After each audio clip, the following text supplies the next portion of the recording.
யாதும் ஊரே யாவரும் கேளீர் என்ற கூற்றுக்கு இணையாக ஒற்றைய மனிதராய் உலகம் சுற்றிய தமிழ் அறிஞர் சோமலே என்ற சோமலட்சுமணன் அவர்களை பற்றி சில வார்த்தைகள் கூற விரும்புகிறேன்.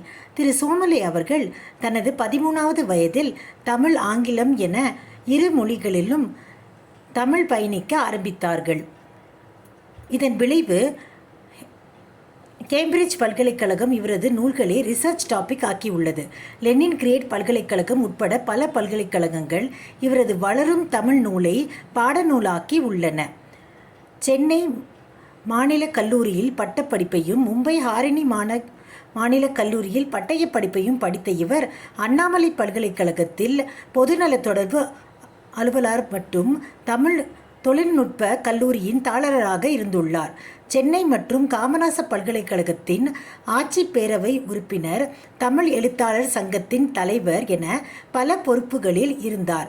தமது ஊருக்காக காவல் நிலையம், பெரிய நூலகம், தொலைபேசி இணைப்பு அமைப்பு என பல வசதிகள் செய்த சமூக பணியில் ஈடுபட்டு வந்தார். தனது தந்தையார் நினைவாக வேப்பம்பட்டில் சோமசுந்தர விநாயகர் கோயில் கட்டினார். நெற்குப்பையில் உள்ள அரசு கிளைகள் நூலகத்திற்கு உலகம் சுற்றும் தமிழர் சோமலே கிளை நூலகம் என பெயரிடப்பட்டது. இவரது நூல்கள் அனைத்தும் டிசம்பர் 2022இல் தமிழக அரசு நாட்டுடைமை ஆக்கியது. இவர் அடையாறில் உள்ள அஞ்சல் மாடியில் குடியிருந்து வந்தார். பின்பு சென்னையில் அண்ணா சாலை அஞ்சலகத்தில் இவரது வாழ்க்கை முடிவுற்றது. இவருடைய பிறப்பு பார்த்திங்கன்னா 1921ஆம் ஆண்டு, இறப்பு பார்த்திங்கன்னா 1986ஆம் ஆண்டு. நவம்பர் 4ஆம் தேதி சோமலே ஐயாவுடைய நினைவு நாள் வருது. அதை ஒட்டி தான் இந்த நிகழ்ச்சியை நாங்கள் இன்றைக்கி நடத்துகிறோம். நவம்பர் 2ஆம் தேதி நடத்துகிறோம். வாங்க இப்போ நம்ம பண்டிதமணி மு. கதிரேசன் செட்டியார் அவர்களை பற்றின வாழ்க்கை வரலாறை பார்ப்போம். அவர் பிறப்பு பார்த்திங்கன்னா 1881, அவருடைய இறப்பு பார்த்திங்கன்னா 1953. பெரும் புலவர், 20ஆம் நூற்றாண்டின் முற்பகுதியில் வாழ்ந்த ஏனைய புலவர்களின் வரலாற்றாகவும் தமிழ் இலக்கிய மறுமலர்ச்சியின் வரலாற்றாகவும் இந்த நூல் அமைந்துள்ளது. இளம் வயதிலே அவங்களுக்கு இளம்பிள்ளை வாதம் வந்திருக்கு. அவங்களுக்கு இளம்பிள்ளை வாதத்தால் பாதிக்கப்பட்டிருக்காங்க. ஒரு இளைஞராக இருக்கும்போது வீட்டில் முடங்கி கிடக்காம புத்தகங்கள் படிக்க ஆரம்பிச்சிருக்காங்க. புத்தகங்களில் நிறைய ஆர்வம் இருந்திருக்கு. அதுக்கப்புறம் அதில் நிறைய சந்தேகங்களும் வந்திருக்கு. அதை யார்கிட்ட கேட்குறதுன்னு அவங்களுக்கு தெரியல. அவங்களுக்கு உடம்பும் இடம் கொடுக்கல போய் கேட்குறதுக்கு. பொருளாதாரத்துலேயும் நிறைய பிரச்சனைகள் இருந்திருக்கு. அதுக்கப்புறம் அவங்க நண்பர் மூலமாக அந்த காலத்தில் வாழ்ந்த தமிழ் அறிஞர்களை அவங்க இருக்கிற இடத்துலே கூட்டிகிட்டு வந்திருக்காங்க. அதுக்கு ஒரு அமைப்பையும் ஆரம்பிச்சிருக்காங்க. முயற்சியும் மன உறுதியும் இருக்குமானால் உடல் ஊனமுற்றவர்களுக்கு உயர்நிலை அடைய இயலும் என்பதற்கு கதிரேசனின் வாழ்க்கை எடுத்துக்காட்டாகும். அதுக்கப்புறம் பார்த்திங்கன்னா நம்ம கதிரேசன் ஐயா நாடு நன்கு அறியும். நம்ம கதிரேசன் ஐயாவை நாடு நன்கு அறியும். 7 மாதங்கள் கூட பள்ளிக்கூடத்தில் கல்வி பயிலாமல் 12 ஆண்டுகள் பல்கலைக்கழகத்தில் பேராசிரியராக இருந்து தமிழ் பணி ஆற்றிய தனிச்சிறப்பு இவர்களுக்கு உரியது. இவர் பட்டம் பெற பிறந்தவர் அல்ல, பட்டம் வழங்க பிறந்தவர். கதிரேசன் ஐயா, நம்ம பண்டிதமணி கதிரேசன் ஐயா பார்த்திங்கன்னா பிறந்த ஊர் மகிவாளம்பட்டி. யாதும் ஊரே யாவரும் கேளீர் இதை தமிழில் உருவாக்கியவர் கணியன் பூங்குன்றனார் என்றும் பெரிய புலவர். கணியன்னா ஜோதிடம்னு அர்த்தம். இதில் ஒரு முக்கியமான விஷயம் என்னென்னா, நம்ம கதிரேசன் ஐயா அவர்களுக்கு ஜோதிடம் பார்க்க தெரியுங்கிறது குறிப்பிடத்தக்கது. மணிமுத்தாறில் வெள்ளம் பெருக்கெடுத்து வரும்போது மைவாளம்பட்டிக்குள்ளே யாரும் வரவும் முடியாதான், வெளியில் போகவும் முடியாதான். அப்போ நம்ம கதிரேசன் ஐயா மோட்டார் வசதி வரணும்னு ரொம்ப பாடுபட்டு கொண்டாந்துருக்காங்க. அதுக்கப்புறம் 2 பாலம் கட்டணும்னு முடிவு பண்ணியிருக்காங்க. அவங்க இறப்புக்கு பின்னாடி தான் அந்த 2 பாலம் கொண்டு வந்திருக்காங்க. அதில் ஒரு பாலத்துக்கு திரு மு. கதிரேசன் செட்டியார் அவர்களுடைய பேரை வச்சுருக்காங்க. ராமநாதபுரம் மாவட்ட கழகம் முடிவு பண்ணி வச்சுருக்காங்க. ஒரு புலவரின் பெயரால் பாலம் அமைந்தது அதுவே முதல் தடவையாகும். சென்னையில் மறைமலை அடிகளார் பாலம், திருவிக்கா பாலம் என்பன பிற்காலத்தில் ஏற்பட்டன. அதுக்கப்புறம் பார்த்திங்கன்னா நம்மளுடைய ஐயா நம்ம ஐயாவுக்கு என்ன ஆகும்னா, பண்டிதமணி ஐயாவுக்கு உவே சுவாமிநாதன் ஐயர் அது மாதிரி நிறைய பெரிய அறிஞர்கள்கிட்ட கடிதங்கள் வருமா. அந்த காலத்தில் கடிதங்கள் வரும்போது திருப்பத்தூர் கண்டவராயன்பட்டியோடைய அஞ்சல் நிலையத்தில் தான் வந்திருக்கு. அதுக்கப்புறம் நம்ம பண்டிதமணி ஐயா அவர்கள் மைவாளம்பட்டிக்கு அஞ்சல் நிலையத்தை ரொம்ப கஷ்டப்பட்டு கொண்டாந்துருக்காங்க. இதில் நான் உங்களுக்கு ஒரு முக்கியமான விஷயம் சொல்லணும்னு நினச்சேன். என்னோடய ஆயா பிறந்த ஊர் வந்து மகிவாலம்பட்டி. என்னோடய அம்மா வந்து சின்ன வயசில் இங்கே வளர்ந்துருக்காங்க. அங்கே வீட்டில் நடந்த கதைகள்லாம் சொல்லியிருக்காங்க. நானும் வந்து மகிவாலம்பட்டி ஒரே ஒரு முறை போயிருக்கேன். ஆனால் எனக்கு அப்போது கதிரேசன் ஐயாவை பற்றி எதுவுமே தெரியாது.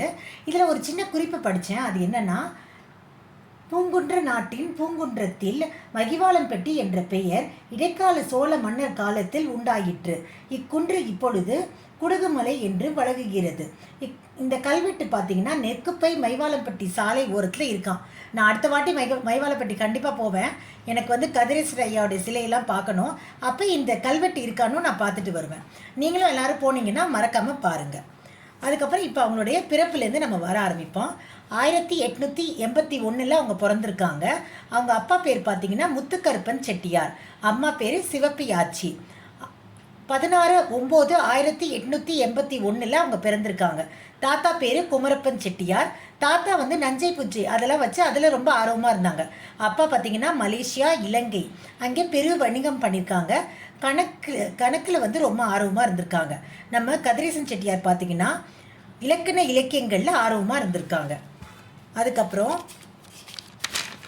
1884 இளம்பிள்ளை வாதம் வந்திருக்கு. அவங்க 2 வயசு வரைக்கும் நான் எல்லாம் சாதாரண பிள்ளைங்க மாதிரி தான் இருந்திருக்காங்க. 3வது வயசுலேருந்து தான் இளம்பிள்ளை வாதம் வர ஆரம்பிச்சிருக்கு. அதுக்கப்புறம் 14வது வயசில் தான் அது ரொம்ப சீரியஸாக இருக்குது. 1888 அவங்க திண்ணைப்பள்ளி படிப்பை பற்றி சொல்லியிருக்காங்க. அவங்களுக்கு இந்த மாதிரி இளம்பிள்ளை வாதம் இருந்ததுனால அவங்கள ஸ்கூலுக்கு அனுப்பலை. அதுக்கப்புறம் வந்து இந்த மாதிரி திண்ணை படிப்பில் மட்டும் தான் சேர்த்துருக்காங்க. அங்கேயும் 7 மாதம் தான் அவங்க படிச்சிருக்காங்க. அவங்க படிக்கும் போது ஆத்திச்சூடி சிறுகதைகள்லாம் அவங்களுக்கு ரொம்ப பிடிச்சிருக்கு. அதுலேருந்து அவங்க முயற்சியில் மற்ற நூலெல்லாம் படிக்க ஆரம்பிச்சிருக்காங்க. 1892 இலங்கையில் ஒரு கடையில் வேலை பார்த்துருக்காங்க. அது எப்படின்னா, அப்போ வந்து அந்த காலத்துலலாம் எல்லோரும் என்ன பண்ணுவாங்க, இலங்கை பர்மாவில் போய் வேலை பார்க்குறாங்க அப்படின்னு நம்ம கேள்விப்பட்டுப்போம் நம்ம முன்னோர்கள்லாம். அது மாதிரி கதிரேசன் ஐயாவும் 11 வயசில் ஒரு கடையில் வேலை பார்த்துருக்காங்க. அதுக்கப்புறம் 1895 அவங்க தந்தையார் இறந்துட்டு தான் அவங்களுக்கு செய்தி வந்திருக்கு. அப்புறம் அங்கேருந்து கிளம்பி இங்கே வந்துட்டாங்க. மைவாலம்பட்டிக்கே வந்துட்டாங்க. 95 பார்த்தீங்கன்னா அவங்களோட இடது காலும் இடது கையும் வந்து வலு குறைஞ்சிருக்கு. அவங்க வீட்டுக்கு அவங்க தான் முதல் பிள்ளை, அதுக்கப்புறம் தான் மற்ற பசங்கள்லாம். அதனால அவங்க தான் அவங்க குடும்பத்தை காப்பாற்றணுங்கிற நிலைமையும் வந்திருக்கு. அந்த நேரத்தில் அவங்களுக்கு வயசு 14. அந்த வயசுலேருந்து அவங்க ஒரு குச்சி ஊன்றுகோல் இல்லாமல் அவங்களால நடக்க இயலாதான். அதுக்கப்புறம் மைவாலம்பட்டியில் அண்ணாமலை நகரில் தான் கதிரேசன் ஐயா பண்டிதமணி அவர்கள் இருந்திருக்காங்க. அவங்க எப்பயுமே அந்த வாசலில் அந்த திண்ணையிலே உட்காந்துருப்பாங்களாம். அவங்க வீட்டுக்கு வந்து சுதேசமித்திரன் பத்திரிகை வருமா. அதில் உலகத்தில் என்ன விஷயம் இருந்தாலும் அதை படித்து அதை தெரிஞ்சுக்கிறதுல ஒரு ஆர்வம் இருந்திருக்கு அவங்களுக்கு. அதுக்கப்புறம் தமிழ் அறிஞர் முதல் தயிர்காரி வரைன்னு ஒரு தலைப்பு போட்டிருந்தாங்க. அது என்னென்னா, அவங்க அந்த திண்ணையில் உட்காந்துருப்பாங்கல்ல, அப்போ வந்து அந்த வழியில் போகிற யார் வந்தாலுமே அவங்கக்கிட்ட நல்லா பேசுவாங்களாம். அவங்களுக்கு அந்த ஊரில் நடக்கிற விஷயங்களும் அதில் தெரிய வருமா. ஒரு தயிர்காரியாக இருந்தால் கூட அவங்க கூட உட்காந்து அந்த நாட்டில் நடக்கிற விஷயங்களை சொல்லி இவங்களும் அவங்க 2 பேரும் ஷேர் பண்ணிக்கிற மாதிரி அந்த மாதிரி எல்லாமே தெரிஞ்சுக்கிற ஆர்வத்தில் எல்லாமே பண்ணியிருக்காங்க. அப்புறம் வந்து எப்பயுமே அவங்க வீட்டுக்கு போகும்போது பார்த்தா ஒரு வகுப்பறைக்குள்ளே போகிற காட்சி தான் நம்ம கண்ணுக்கு தெரியுமா. நம்மளுடைய பண்டிதமணி ஐயா ஒரு சேரில் உட்காந்துருப்பாங்களாம். பக்கத்தில் இன்னொரு சேர் போட்டிருக்குமா. யாராவது வந்தால் அந்த இன்னொரு சேரில் உட்கார வைப்பாங்களாம்.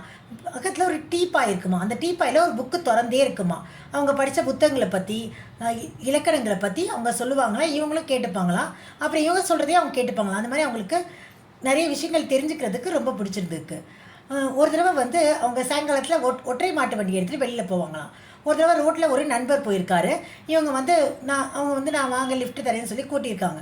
போயிட்டே இருக்கும்போது அவங்கக்கிட்ட கூட வந்தவர்கிட்ட அவங்க ஒரு வார்த்தை கூட பேசலையாம். அந்த வண்டி மாட்டுக்காரனை நீ அந்த வழியில் போ இந்த வழியில் போன்னு சொன்னாங்களாம். அப்புறம் நம்ம சோமலி ஐயாட்ட சொல்லியிருக்காங்க, இந்த மாதிரி அந்த கூட வந்தவர்கிட்ட நான் ஒரு வார்த்தை கூட பேசலை, அவர் என்னை தப்பாக கூட நினச்சிருந்துருப்பாரு. அந்த மாட்டு வண்டியும் புதுசு, மாட்டுக்காரனும் புதுசு, மாட்டை அவன் ஓட்டுனா மாட்டு வண்டிக்காரனை நான் ஓட்டினேன் அப்படின்னு சொல்லி சிரிச்சுக்கிட்டாங்களாம். இதில் சில விஷயங்கள் பாருங்களேன், அவங்க நகைச்சுவையாக நிறையா பேசியிருக்காங்க. அது வந்து ரொம்ப படிக்கும் போது எனக்கு ரொம்ப நல்லா இருந்துச்சு. அண்ட் இன்னொன்று பார்த்தீங்கன்னா வந்து ஒரு இடத்துல வந்து கம்பர் விழா நடந்துச்சான், யார் கம்பருங்கிற மாதிரி. அப்போது ஐயா சொன்னாங்களாம், கம்பு வச்சுருக்கவன்லாம் கம்பன், நானும் கம்பன் அப்படின்னு சொல்லி சிரிச்சுக்கிட்டாங்களாம்.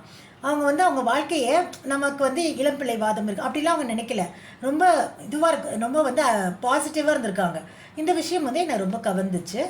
அதுக்கப்புறம் பார்த்தீங்கன்னா ஒரு தடவை வந்து அவங்க அதுக்கப்புறம் பார்த்தீங்கன்னா அவங்க வந்து 1896 தமிழ் பாடல்கள் எழுதியிருக்காங்க. 1900 வடமொழியில் ஆர்வம் வந்திருக்கு அவங்களுக்கு. அதுக்கப்புறம் 1903 உவே சுவாமிநாதன் ஐயாவுடைய கடித தொடர்பு ஏற்பட்டிருக்கு. அவங்க முதல் கடிதத்திலேயே உவே சுவாமிநாதன் அவர்கள் அவங்கள பாராட்டி எழுதினது இதில் ரொம்ப பெருமையான ஒரு விஷயம் கூட. அதுக்கப்புறம் பார்த்திங்கன்னா நம்ம ஐயாவுடைய வாழ்க்கை வரலாறை வந்து மதுரை பல்கலைக்கழகம் வந்து பாடநூலாக எடுத்திருக்காங்க. அது வந்து எப்படின்னா அந்த கல்லூரி மாணவர்கள் இருப்பாங்க இல்லையா, அவங்களோட முதலாவது ஆண்டு புத்தகங்களில் இந்த ஐயா பற்றின தகவல்களும் வருதாம். இதுக்கு திரு சோமரை அவர்கள் நன்றியும் தெரிவிச்சிருக்காங்க. 1905 பார்த்திங்கன்னா அவங்களுக்கு வந்து அரசஞ்சு சண்முகநாதருடைய தொடர்பு கிடச்சிருக்கு. இது ஒரு சுவாரஸ்யமான நிகழ்வு. நம்ம பண்டிதமணி ஐயா என்ன பண்ணியிருக்காங்க, பொன்னமராவதி மருத்துவமனைக்கு போயிருக்காங்க. அங்கே வந்து டாக்டர் இல்லை, வெளியில் போயிருந்திருக்காரு. அப்போது ஒருத்தர் வந்து சட்டை போடாமல் குடுமி வச்சு உட்காந்துருந்துருக்காரு. ஐயா வந்து என்ன நினச்சிருக்காங்க, அங்கே வேலை பார்க்குறவங்க நினச்சிக்கிட்டு ஒரு டம்ளர் தண்ணி கேட்டிருக்காங்க. அவங்களும் ஒன்றும் பதில் சொல்லாமல் கொண்டாந்து கொடுத்துருக்காங்க. கொஞ்ச நேரம் கழித்து டாக்டர் வேணுகோபால நாயுடு வந்திருக்காங்க. 2 புலவர்களும் சந்திச்சிட்டிங்களா அப்படின்னு கேட்டிருக்காங்க. அப்போ தான் தெரிஞ்சிருக்கு அவங்க வந்து வேலை பார்க்குறவங்க கிடையாதுன்னு. அப்போ அந்த டாக்டர் தான் இன்ட்ரடியூஸ் பண்ணி வச்சுருக்காங்க அரசஞ்சு சண்முகநாதர் யார் அப்படிங்கிறது. அதுக்கப்புறமாட்டி அவங்க ரெண்டு பேரும் நல்ல நண்பர்களாக ஆயிட்டாங்க. 1906 பார்த்தீங்கன்னா மறைமலை அடிகளாரோட சந்திப்பு கிடச்சிருக்கு. அரசஞ்சு சண்முகநாதர் ஒரு கடிதம் கொடுத்துருக்காங்க. அதை எடுத்துக்கிட்டு நம்ம பண்டிதமணி ஐயா நாகப்பட்டினம் திரு வேதாச்சலம் பிள்ளையை பார்க்க போயிருக்காங்க. திரு வேதாச்சலம் பிள்ளை தான் வந்து மறைமலை அடிகிறார். அவங்களுடைய நட்பு அங்கே தான் உருவாகியிருக்கு. அதில் அவங்க 2 பேருக்கும் ரொம்ப சந்தோஷமும் ஏற்பட்டிருக்கு. அதுக்கப்புறம் ஞானியர் அடிகளார், திருப்பத்தூரில் ஞானியர் அடிகளார்னு ஒருத்தங்க இருக்காங்க.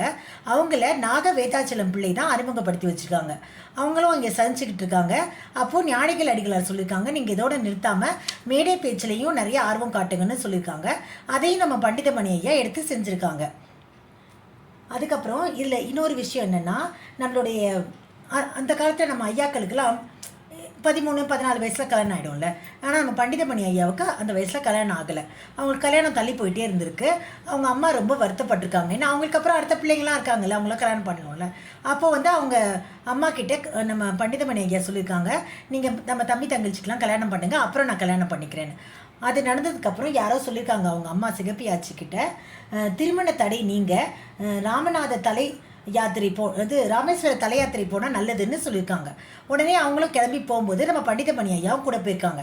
பண்டிதமணி ஐயா அங்கே போயிருக்கும் போது மகாவித்வான் ராகவ ஐயங்காரையும் பாண்டித்துறை தேவரையும் பார்த்துருக்காங்க. அப்புறம் மதுரை தமிழ் சங்கத்தில் சிறப்பிடம் பெற்றிருக்காங்க. காரைக்குடி சொக்கலிங்க ஐயா அறிவுரையின்படி சமய நூல்களை கற்றுக்கிட்டு இருக்காங்க. அப்புறம் 1907 பார்த்தீங்கன்னா வடமொழியில் அவங்களுக்கு நிறையா கற்றுக்கணுன்னு ஆசை வந்திருக்கு. அதுக்கு ஒரு ஆசிரியர்கிட்ட போய் கற்றுக்கிட்டு இருக்காங்க 5 வருஷம்.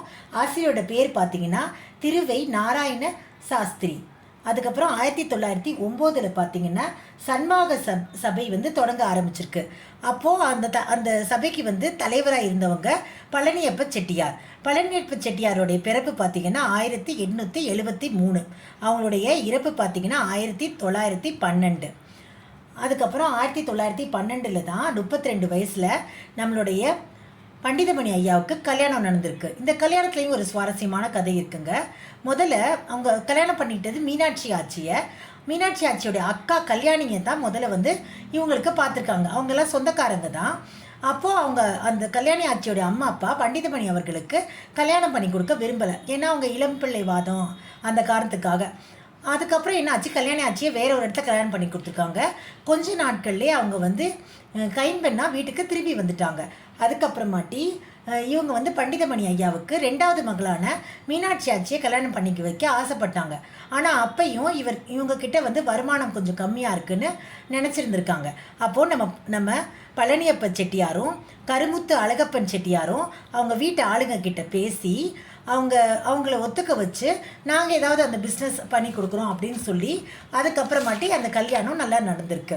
மீனாட்சி ஆட்சியும் நம்மளுடைய பண்டிதமணி ஐயாவும் ரொம்ப நல்ல ஒரு அண்டர்ஸ்டாண்டிங்கில் வாழ்ந்திருக்காங்க. அவங்களுக்கு எத்தனை பிள்ளைகளுங்கிற ஒரு லிஸ்ட் இதில் இருக்குது, அதையும் நான் சொல்லிடுறேன். அவங்களுக்கு வந்து ஆண் பிள்ளைகள் பார்த்தீங்கன்னா சுப்பிரமணியன், கனக சபாபதி, மாணிக்க வாசகம், தியாகராஜன். இங்கே ஒரு முக்கியமான விஷயம் என்னென்னா, அவங்களுடைய மகன் தியாகராஜன் ஐயாவும் நம்மளுடைய நிகழ்வில் வந்து கலந்துருக்காங்க. ரொம்ப சந்தோஷமாக இருக்குது.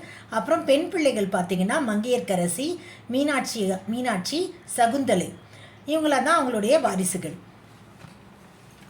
அதுக்கப்புறம் பார்த்திங்கன்னா 1914 சன்மார்க்க சபை 5வது வருஷம் விழா நடந்திருக்கு.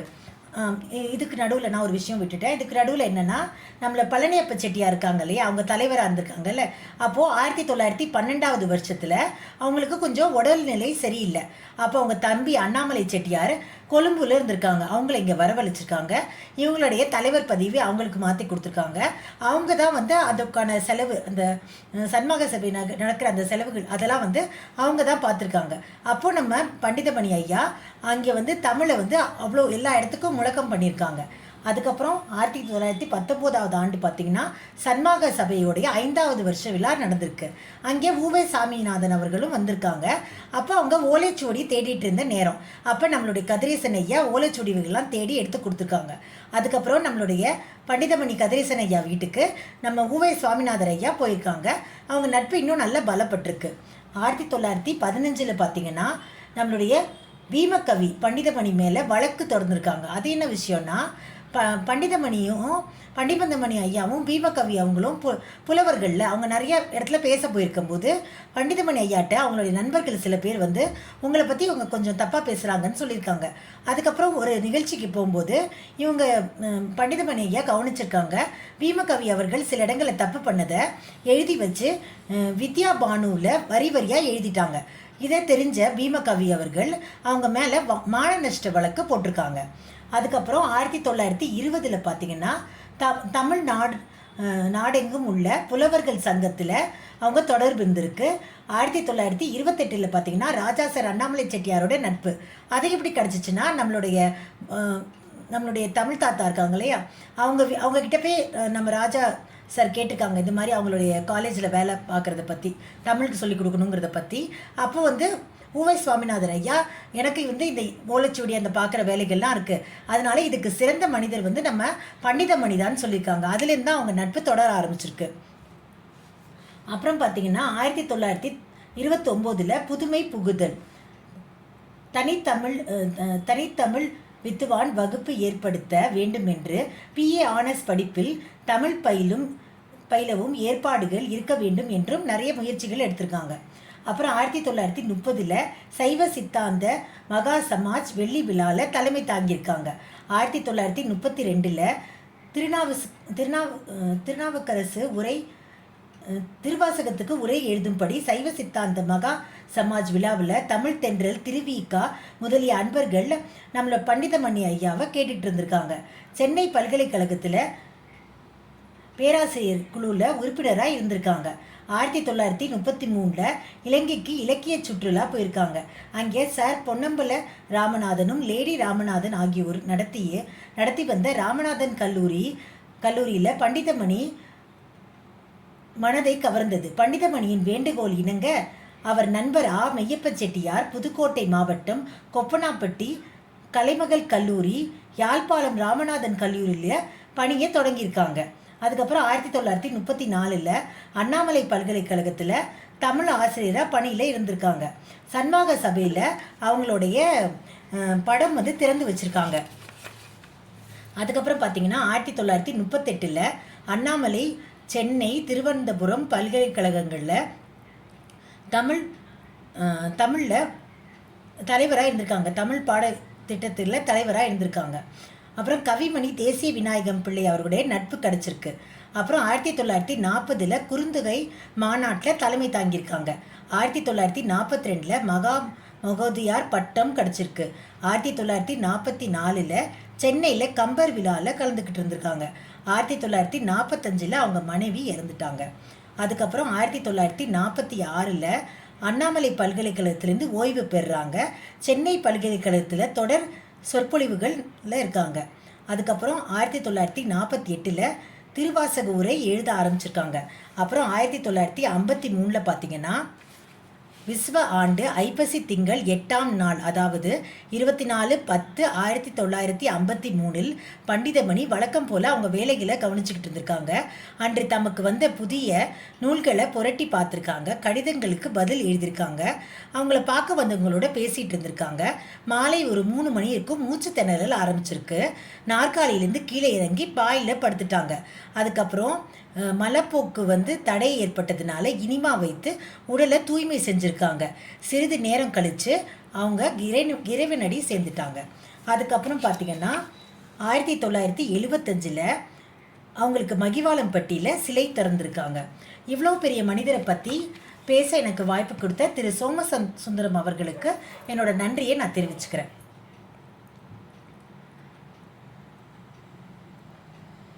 யாருக்காவது ஃபீட்பேக் இருந்தால் நீங்கள்லாம் சொல்லலாம்.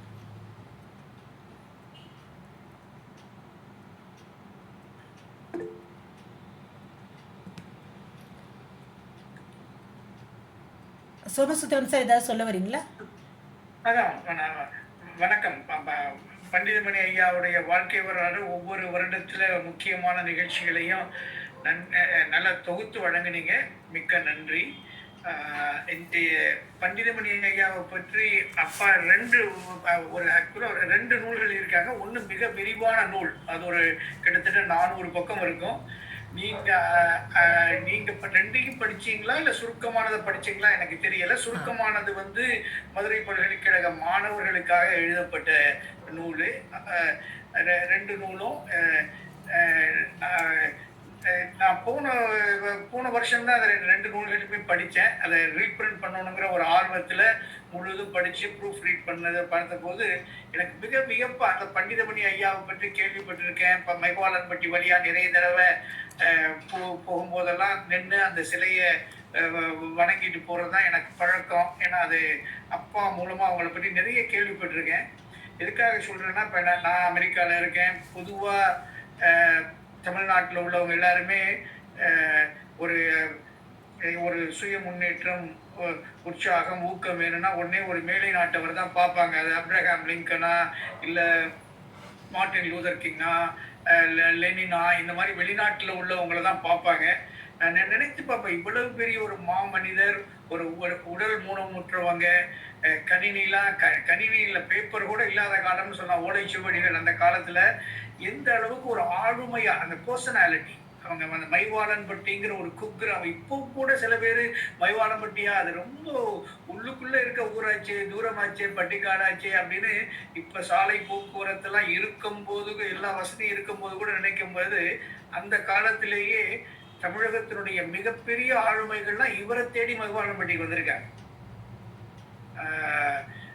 இப்பதான் நம்ம டிசேபிள்டு, டிஃபரெண்ட்லி ஏபிள்டு, ஸ்கில்டு, வேற வேற வார்த்தைகள்லாம் பயன்படுத்துறோம். ஆனால் பண்டிதமணி ஐயா அந்த காலத்துல செயல்ல காமிச்சோம். அதனால அந்த புக்கை படிக்காதவங்க இந்த குரூப்ல உள்ளவங்க தயவு செய்து வாங்கி படிங்க. ஒரு பெரிய இன்ஸ்பிரேஷன், மோட்டிவ், லைஃப் ஹிஸ்டரி, அது வாழ்க்கை வரலாறுன்னே சொல்லக்கூடாது. அது படிச்சு பார்த்தோம்னா கண்டிப்பா நமக்கு உற்சாகம் வரும்.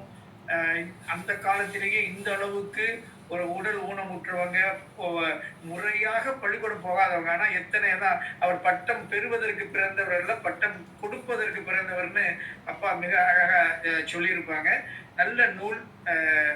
பண்டிதமணி ஐயாவை அடுத்த தலைமுறைகளுக்கெல்லாம் அறிமுகப்படுத்தணுங்கிறது தான் நோக்கம். அதுக்கு இது போன்ற அரங்கங்கள் மூலமாக அடுத்த தலைமுறைகளுக்கெல்லாம் இது போன்ற பலர் இருக்காங்க. நான் பண்டிதமணி ஐயா மட்டும்தான் சொல்லல, இவர்களை எல்லாம் அடுத்த தலைமுறைகளுக்கு அறிமுகப்படுத்த வேண்டியது நம்ம எல்லோருடைய கடமை. இல்லாட்டி இவங்களுக்குலாம் யாருன்னே தெரியாது. அந்த ஏதோ செலவு வச்சிருக்கான்னு பார்த்துட்டு போயிட்டே இருப்பாங்க. அருமையா சொன்னீங்க, மிக்க நன்றி. நான் இந்த புக் தான் படித்தேன். நேரம் கருதி ஓரளவு சொல்லியிருக்கேன். நீங்கள் எல்லோரும் இந்த புக்கை வாங்கி, நம்ம சோமசுந்தரம் சார்ட்ட இந்த புக்கை வாங்கி நீங்கள் படிச்சிங்கன்னா, நீங்கள் படிக்கும்போது உங்களோட சுவை வேறு மாதிரி இருக்கும். அப்படிங்கிறதுனால நான் ஃபுல்லாக உள்ளே கொண்டு போகலை. ஸோ எல்லோரும் கண்டிப்பாக வாங்கி படிங்க. தியாகராஜன் ஐயா, நீங்கள் ஒரு 2 வார்த்தைகள் பேச விரும்புகிறீங்களா? பண்டிதமணியுடைய வாழ்க்கை வரலாற்றை முழுக்க தெளிவாக தெரிந்து கொண்டு ஒரு பொழிவு சிறப்பாக இருந்தது. குறிப்பிட்டு சொல்ல ஆண்டு முறைப்படி அந்த வரலாற்று செய்திகளை சொல்வது சிறப்பாக இருந்தது. எனக்கு உங்களுக்கு சில குறிப்புகள் மாத்திரம் உங்களுக்கு தெரிவதற்காக சொல்கின்றேன். பண்டிதமணியினுடைய வரலாற்றை முதலாவதாக எழுதியவர் விசு திருநாவுக்கரசு என்பவர். அவர் சிங்கப்பூரிலே வானொலியிலே பணியாற்றியவர். அவர்தான் அங்கே அண்ணாமலை பல்கலைக்கழகத்திலே படித்தவர், பண்டிதமணியினுடைய மாணவர். எனவே முதலாக அந்த நூலை வெளியிட்டவர் விசு திருநாவுக்கரசு அவர்கள் எழுதி வெளியிட்டார்கள். ஆனால் அது ஒரு சிறு நூல்.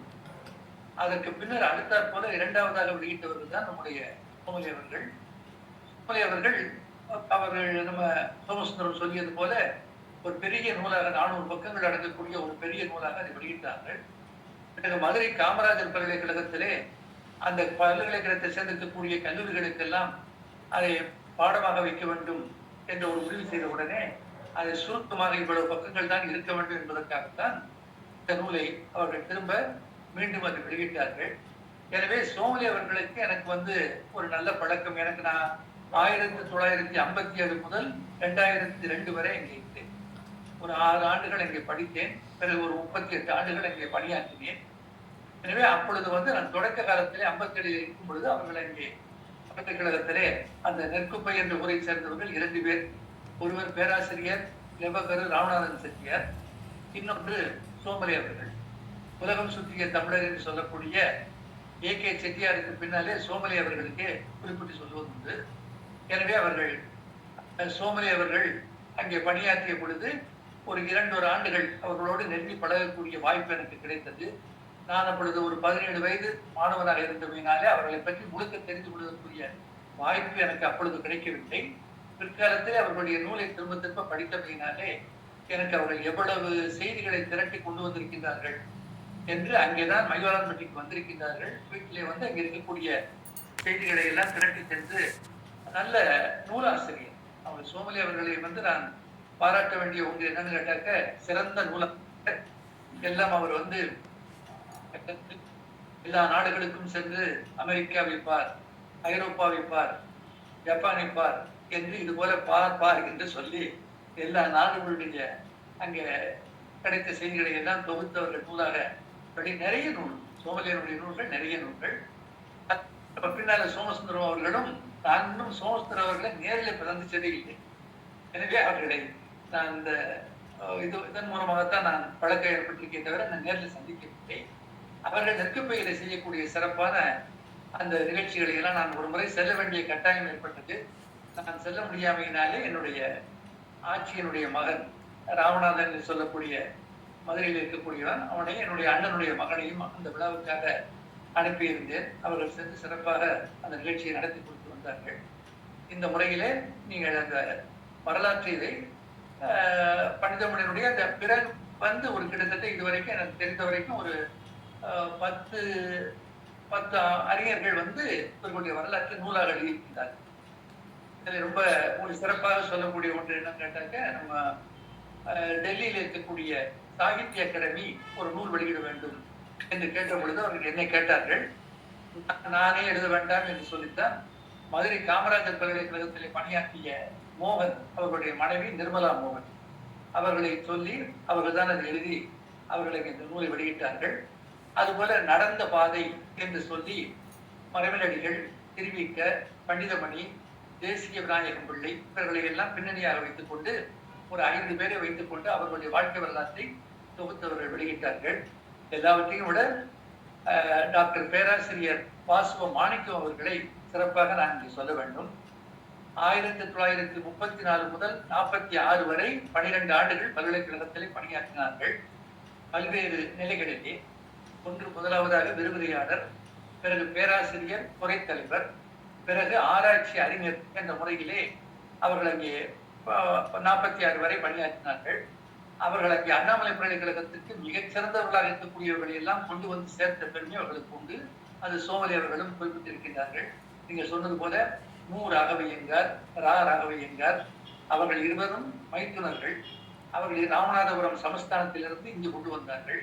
அதுபோல அருணாச்சலம் பிள்ளை, முத்துசாமி பிள்ளை, சோமசுந்தரம் பிள்ளை என்று சொல்லக்கூடிய இவர்களை எல்லாம் சிறந்த அறிஞர்களாக கருதி அவர்கள் காலத்திலே நாமு வேங்கடசாமி நாட்டார் இது போன்றவர்கள் எல்லாம் ராபி சேது பிள்ளை எல்லாவற்றையும் விட பேராசிரியர் கா. பிள்ளை அவர்தான் முதலாக நம் நாட்டிலே எம்எல் பட்டம் பெற்றவர். அவரிடத்திலே பழகக்கூடிய வாய்ப்பெல்லாம் ஏற்பட்டு பார்த்தீங்கன்னா நம்முடைய திருவிக்க அவர்கள், மரபினடிகள் அவர்கள், பண்டிதமணி அவர்கள், இந்த மூவரும் ரொம்ப நெருக்கமாக அந்த காலத்தில் வாழ்ந்திருக்கின்றார்கள். மறை திருநாவுக்கரசு என்பவர் மரபினடிகள் மகன். அவர் மரபினடிகள் வரலாற்று எழுதி நூலாக வெளியிட்டிருக்கின்றார்.